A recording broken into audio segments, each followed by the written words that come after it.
Hi, I'm Daniel from the Western Cape, and this is my Comfrey project that I've quietly started on the side of my digital work. These are Comfrey plants, and I want to share why I chose this specific cultivar and what I'm hoping to learn from it. It's personal. I was looking for a way to connect my day-to-day digital work with something that was supportive and regenerative. Comfrey kept on showing up. It was a plant that supports the soil and a lot of other systems around it. Why Bocking 14? Well, Bocking 14 is a cultivar that usually gets propagated from root cuttings rather than seed, which means it tends to stay where you plant it instead of spreading by seed everywhere.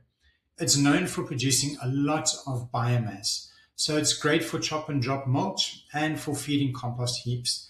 And that's exactly what I want to explore here. How I'm starting. I'm starting small in containers so I can test how it handles our local conditions, our wind, our sun, our winter rain versus summer, without committing to a big permanent planting before I understand it. Once I'm confident, the plan is to move into beds and rows and really scale up to the biomass side. The bigger vision is that over time, I'd like to grow into a small but serious comfrey operation, supplying cuttings and crowns, testing compost mixes, and sharing what works for South African growers who want healthier soil and a more resilient garden or farm.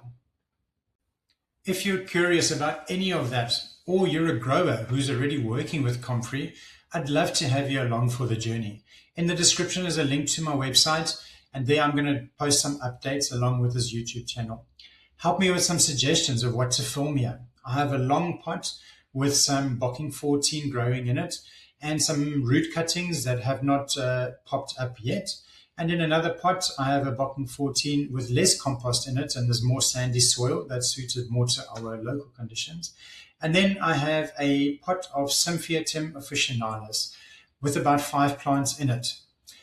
What do you think I take videos of? And give me some tips on how to take these videos. Let's have some fun and let's enjoy.